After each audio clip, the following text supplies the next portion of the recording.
Hey everyone, TJ Askew here and welcome back to my channel. In this video, I'll be telling you my top 5 personal finance rules that are especially useful for millennials or young professionals who may just be out of school, but they're also useful for just about everybody else. If you're new here, please consider subscribing so you don't miss out on any of the other videos I'll be posting here on my channel. So if you'd like to know the top 5 personal finance rules that have helped me along the way, then let's get into the video right now. Rule number 1 is that you need to learn about budgeting. This is a very important skill that young adults need to have because as tempting as it is to take the money from your first job out of school and buy all the things that you always dreamed of, it isn't in your best interest. So believe me when I say sticking to a budget can go a long way to allow you to have all the things you ever wanted a little later. One of the things that has helped me most along the way is the 50-30-20 rule. 50% of your income can go to needs. These are things like housing, transportation, food, amongst other things that you and or your family require to get by. 30% of your income should then be used on wants. These are things that would be nice to have but are not imperative for you to survive. Things like a second car, video games, going out to dinner at a super fancy restaurant. These are things that would be nice, but you definitely don't need them. And last but not least, 20% of your income should then be saved. Now, there are many financial professionals and even YouTubers who recommend increasing that number up to 30 or 40%, and that will help you build wealth even faster. But if you can start out with 20%, I think that's a good jumping off point. I recommend using a computer program such as Microsoft Excel or Apple Numbers, something that's going to allow you to track what you've been spending. If that's a little too manual for you and you'd like something to be able to handle everything on your behalf, apps like Mint are a very useful way to kind of keep track of how much you're spending. And believe me, if you're not keeping track, you might be surprised what you see. The number one thing that I've struggled with, but I also recommend, is staying consistent and sticking with your budget. As tempting as it is to say, oh, I can afford that if I just cut back somewhere else, you could get by with that every now and then, but I wouldn't recommend getting into the habit of breaking your budget. Otherwise, it doesn't mean anything. And last but not least, as far as budgeting goes, as your income increases, you may have to readjust your budgeting percentages because if you make double the money, that doesn't necessarily mean you have to spend double on food or other necessities. So you may actually be able to save more the more that you make.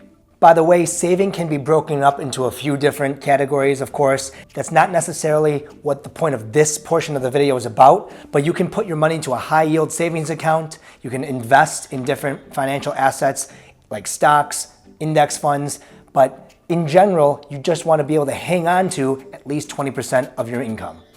Okay guys, next you need to save toward and have an emergency fund. This is really important. And along with it comes some good news and some bad news.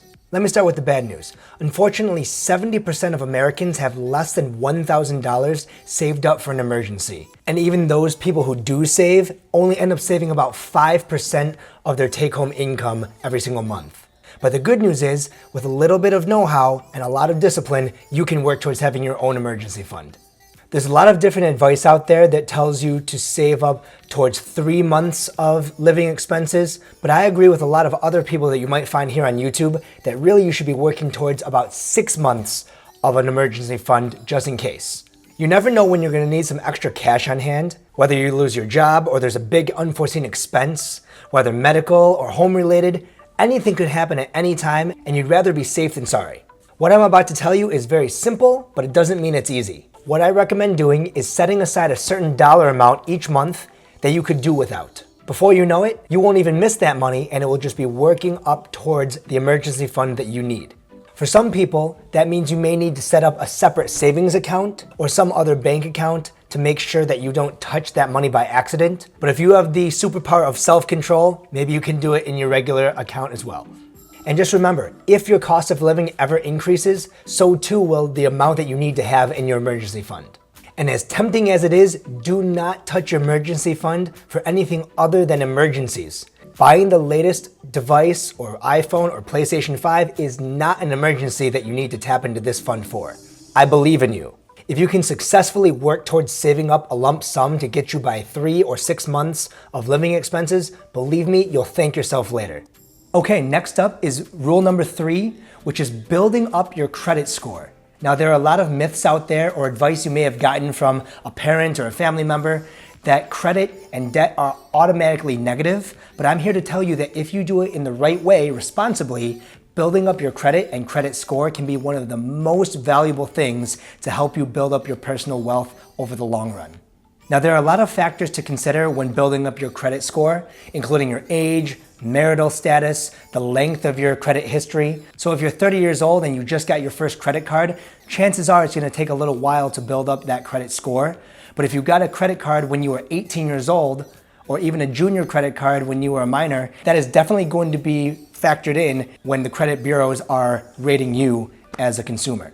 In a nutshell, your credit score will determine your future ability to be approved for debt. Things like loans for a house or a car or even your business, in terms of how much you could be approved for, and the interest rate are all very much connected to your credit score, so building it up can really help you along the way. Now, if you already do have credit cards and there's a balance sitting on there, the number one thing that you should do is try to pay down or even pay off any high interest debt. And by high, I mean anything over 5%.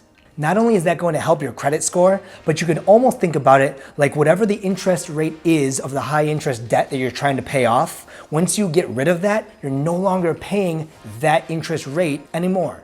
And so it's almost like, in the short term, having an asset that's returning you whatever interest rate you're paying right now. For the purposes of this video, I'm just going to touch on it lightly, but make sure you are minimizing what's called your credit utilization ratio. So in other words, if you've got $10,000 of credit that you are approved for, try to keep the amount you're using of it as low as possible. Of course, if you've got more than that, $20,000, $30,000, $100,000 of a credit line, the percentage use is what you'd like to keep down. It's not necessarily just the dollar amount. And don't worry, if topics like credit utilization ratio or any of the other words that I've been talking about in this video are a little much for you, I can definitely make some other videos explaining what they're all about. So if there's any part in this video that you'd like me to expand upon, drop a comment down below and I'll make sure I read all of them. Rule number 4 is you need to understand something about taxes. Whether it's sales tax, property tax, or most importantly, income tax, you need to understand how much you're making versus how much you're taking home. This will allow you to budget correctly, a la tip number 1, but please make sure that you don't budget based on your pre-tax gross income. Federal income tax, or depending on where you live, state income tax can take a big chunk out of your paycheck. And you just want to be very sure that you know how much you're taking home at the end of the day. Now, when it comes to taxes, be very careful. There is a lot of bad advice out there, so please make sure you consult a tax accountant, a CPA, or some other financial professional if you ever have any official questions about your taxes. A couple of the biggest buzzwords that you'll hear are pre-tax and post-tax. Pre-tax is the amount of dollars that you receive from your employer before they're taxed by any government.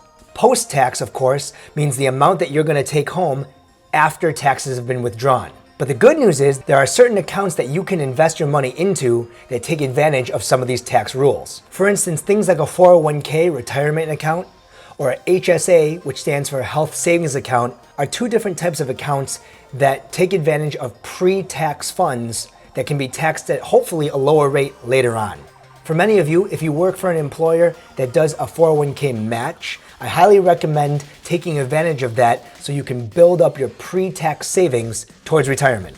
HSAs are a little bit less common, but they are a great type of account to take advantage of some of these tax savings as well.